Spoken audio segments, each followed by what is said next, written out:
Kau dan saya punya mandat yang besar, yaitu meneruskan amanat agung yang Tuhan titipkan dalam hidupku dan hidupku. Dia berkata, jadikanlah semua bangsa muridku. Itu kalimat yang jelas yang diberikan kepada Tuhan Yesus untuk kita lakukan di dalam hari-hari hidup. Tetapi saudaraku, kalau kita boleh merenung kembali, setiap khotbah yang saya sampaikan, saya selalu renungkan ini dan saya selalu bawa di dalam Tuhan. Di dalam berselancarnya saya dengan Roh Kudus, saudaraku, di hati saya ditaruh begini, kalimat begini. Nah, bagaimana kau bisa melakukan amanat agung kalau engkau tidak sungguh-sungguh mengasihi aku? Bagaimana engkau bisa melakukan semuanya dengan sempurna seperti yang apa aku mau kalau engkau tidak sungguh-sungguh mengasihi aku? Nah, saya menangis hal ini, saudaraku, ketika saya mempersiapkan firman ini. Dan betul, Tuhan ampuni aku masih banyak hal yang ternyata aku belum selesai dengan diriku sendiri. Dulu saya bisa berkata, aku masih muda Tuhan. Tapi Roh Kudus kuat dalam diri saya. Kau sudah ditangkap di masa mudamu. Tapi, masih ada tapi. Dan akhirnya, saudaraku, saya tidak pernah mengasihi, saya tidak bisa mengasihi Tuhan dengan kualitas terbaik saya.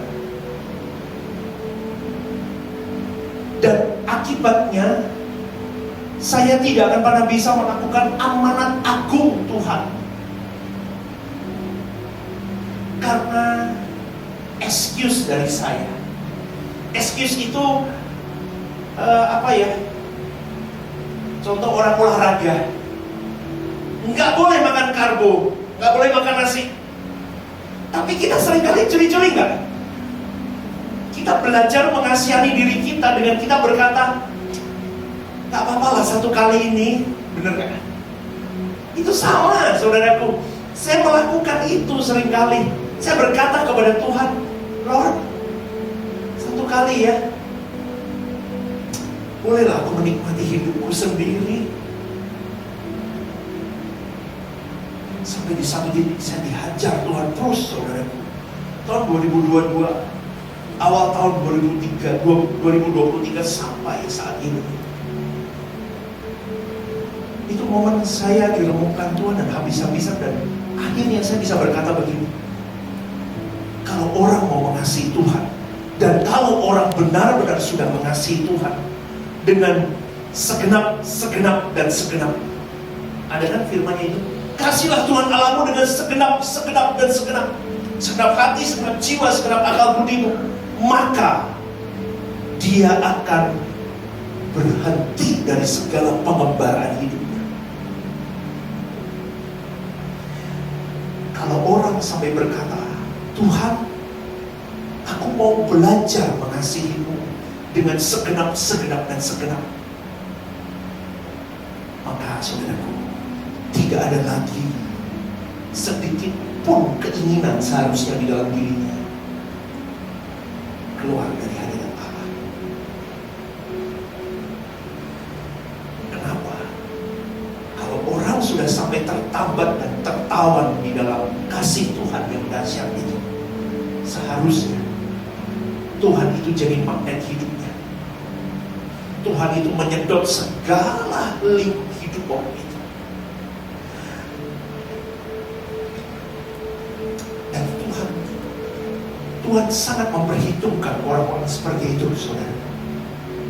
Saya berkata begini, saya menangis sekali saja. Saya bodoh selama ini, saudaraku. Saya masih ditawan dengan dunia. Masih ada irisan-irisan dengan dunia. Kalau matematika itu ada irisan, tahu ya? Matematika begini, saudaraku. Kan ada satuan, bersatu, terpisah, atau beririsan. Hidup saya kadang masih beririsan, saudaraku, dengan dunia. sudah semakin kecil, tetapi masih ada. Kalau masih ada, saudaraku, kau belum berkualifikasi di hadapan Bapa.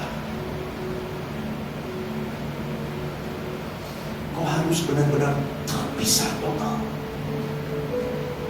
Kalau orang sudah sampai di titik itu, saudaraku, semua yang orang itu lakukan pasti hanya ditujukan bagi Allah saja.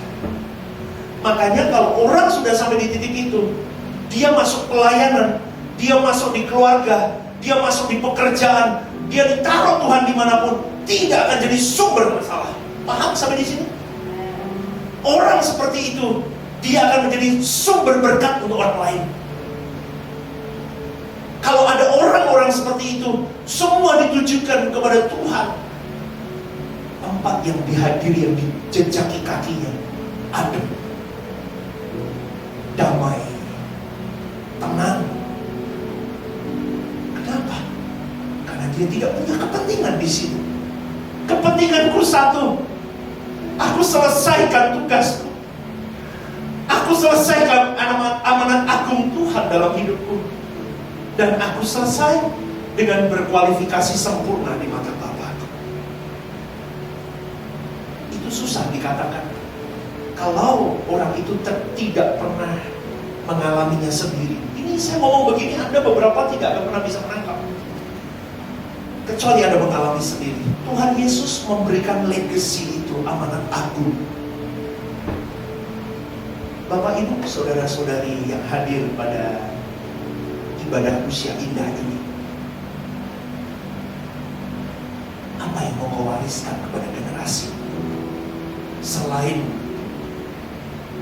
harta, selain apapun kebijakan-kebijakan moral yang kau berikan kepada keturunanmu, selain itu apa legacy yang paling penting, saudaraku? Yang paling penting adalah bagaimana engkau memberikan legacy kepada keturunanmu bahwa, nah, ini orang tuamu. Kau lihat sepanjang tahun hidup mama papamu. Kau lihat sepanjang hidup nenekmu, kakekmu ini. Aku berjuang mengasihi Tuhan yang hidup itu.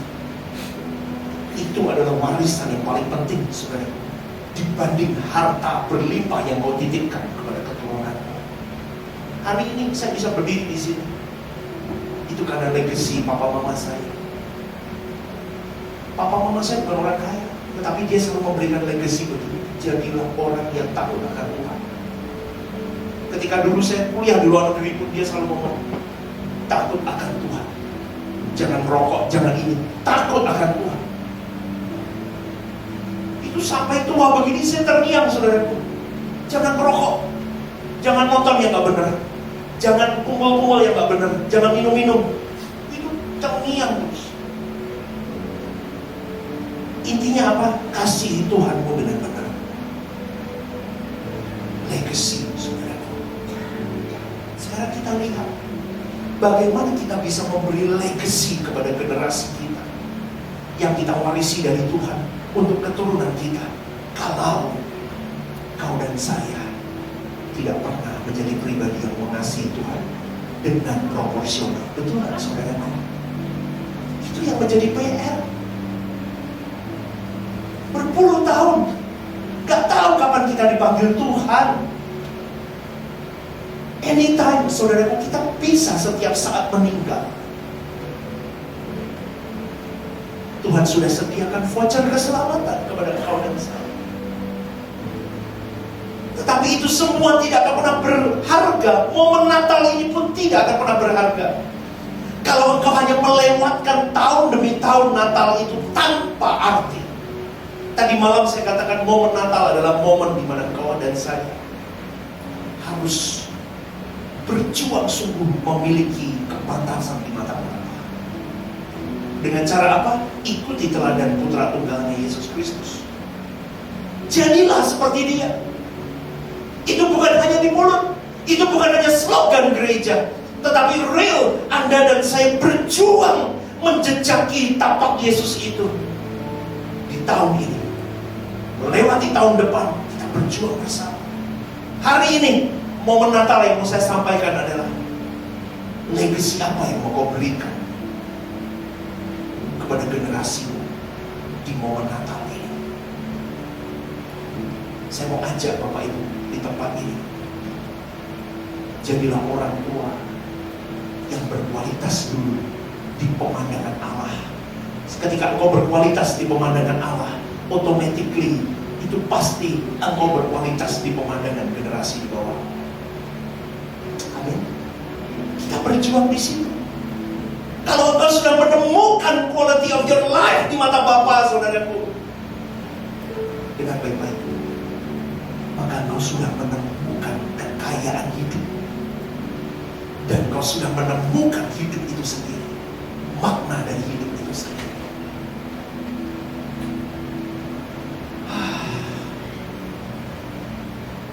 Kekayaan itu tidak berupa duit selalu, saudara. Sekarang Anda tanya sama saya, Pak, Bapak bangga nggak lahir dari keluarga ini? Yes, saya bangga. Keluarga saya tidak kaya secara materi, tetapi keluarga saya kaya akan perhatian. Keluarga saya kaya akan kasih sayang. Saya merasakan bahwa Papa Mama saya adalah perwakilan Yesus Kristus, Allah Bapa di dalam hidup saya. Saya bisa melihat cerminan kasih Bapa melalui Papa Mama saya. Ngerti saudaraku? Itu kekayaan lebih dari apapun. Mungkin banyak keluarga yang berlimpah dengan harta, tetapi kekurangan kasih sayang. Tetapi hari ini saya boleh berkata, keluargaku adalah keluarga yang kaya. Karena Papa Mamaku mewariskan banyak hal, mewariskan perwakilan Kristus dalam hidupku, sehingga aku bisa melihat ada orang-orang di atasku, orang tuaku yang begitu mengasihi Tuhan dengan sebegitunya. Aku harus lebih dari orang tuaku. Saudaraku,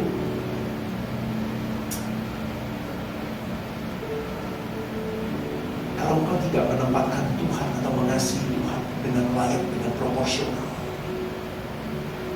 maka engkau akan menjadi sampah abadi di kekekalan. Saya katakan itu. Karena keselamatan yang kita beri bukan hanya untuk kita, saudara. Yang sudah kita diberikan Tuhan untuk kita, itu bukan hanya untuk kita. Maka dari itu, berjuanglah, garap hidupmu sungguh-sungguh mulai hari ini. Aku mau jadi orang benar.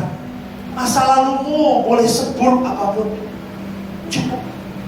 Tutup masa lalumu. Mulai jalani hari hidupmu mulai hari ini. Hiduplah benar menyenangkan perasaan Bapa. Mulai perbaiki nilai-nilaimu yang tidak baik selama ini di hadapan Bapa.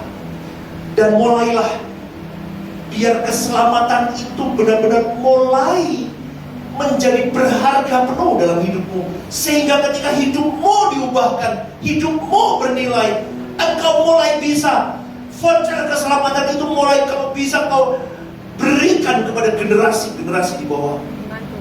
Jangan sampai generasi di bawahmu berkata, ngapain ke gereja? Aku lihat mamaku aja begitu.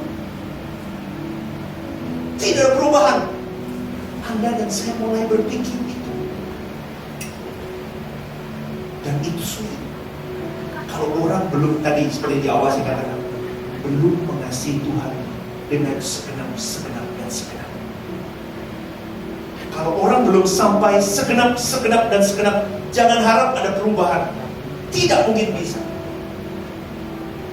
Karena orang-orang seperti itu adalah orang yang pelin-pelan.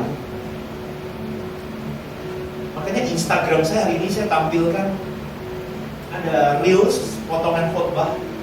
Itu yang berkata begini, siapa orang di sampingmu, di sekitarmu yang mendengungkan saran, mendengungkan cerita apapun di sampingmu, itu mempengaruhi hidupmu, bahkan mempengaruhi kekekalan. Orang-orang kalau tidak sungguh-sungguh mengasihi Tuhan dengan segenap dan segenap, mereka tidak berani melangkah keluar berkata begini, hempaskan, kujejakkan debu di kakiku, tinggalkan komunitas yang memang tidak membawa aku semakin dekat kepada Tuhan. Tidak berani, saudaraku. Percaya omongan saya. Between friends, community, the toxic community, dengan Tuhan, percaya orang kalau tidak sungguh, aku mengasihi Tuhan, aku kumpul dengan begini terus gak bisa. Kalimatnya apa ya di Alkitab ini? Apa ya? Kebaskan apa ya? Lupa nih saya. Yeremia nih kalau nggak salah. Kebaskan kakiku, angkat kakiku, aku tinggalkan.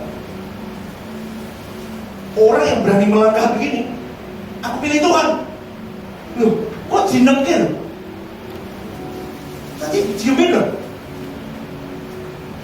Loh, udah apa-apa.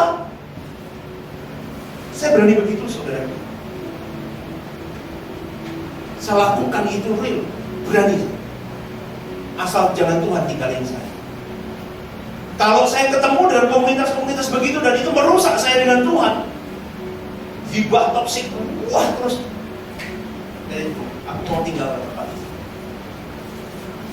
Saya cuma mau mengatakan begitu. Kalau kau masih berada di sini di tengah-tengah, kita masih mengasihi dirimu sendiri.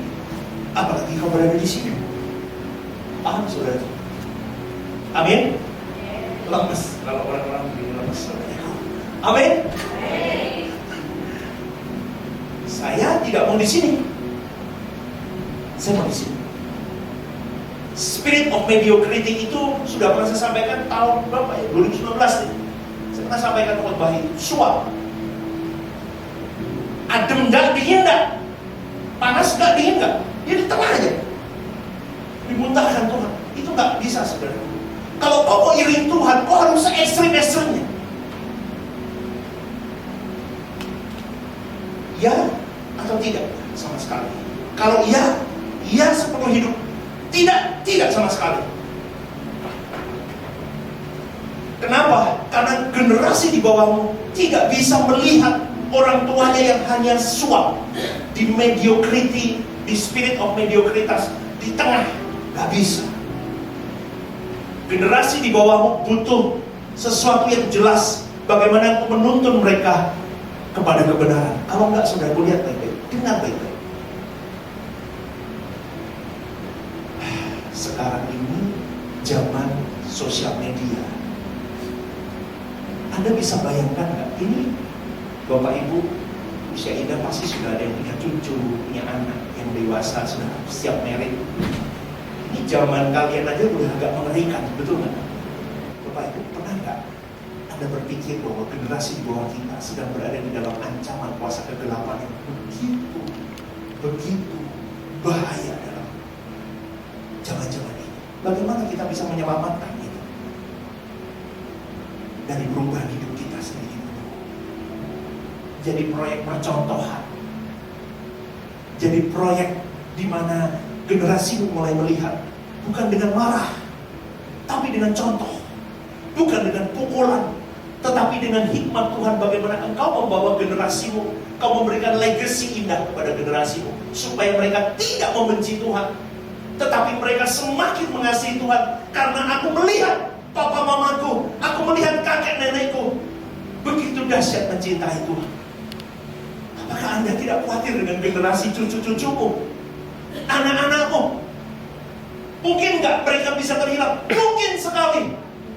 Saya khawatir dengan anak-anak saya, saudara.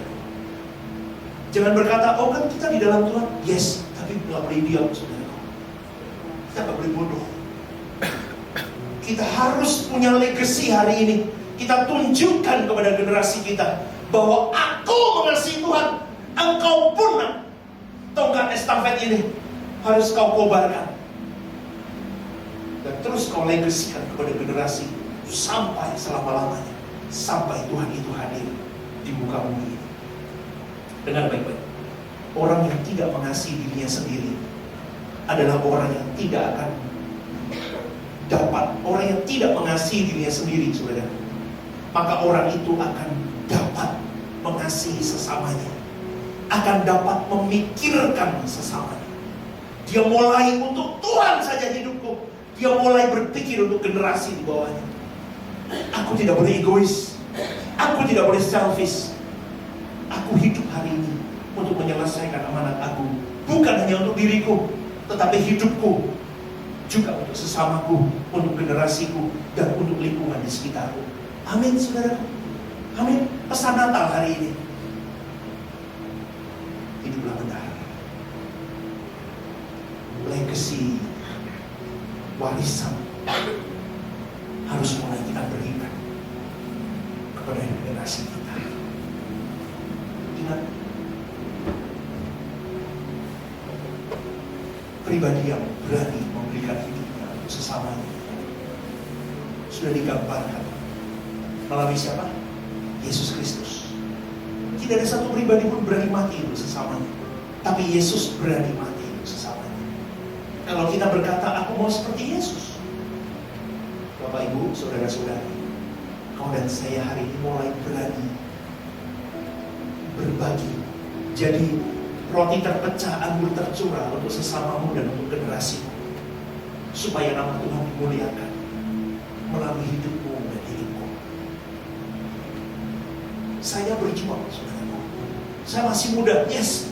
Tetapi saya berkata, aku tidak mau terpaku dengan kata saya masih muda, karena mati muda pun mungkin. Amin gak? Tante-tante umur berapa? Ibu umur berapa? Ibu 79. Belum tentu Stephen Lim sampai 79. Saya umur 41, separuhnya ibu.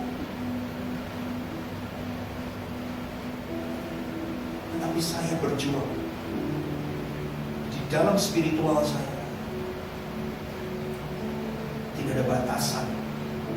Seperti tadi malam saya katakan, kecepatanmu di dalam spiritual itu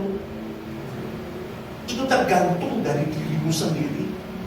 Mau seberapa cepat, mau dipantang 170, 180, atau mau dibuat 60, 20, terserah kalian.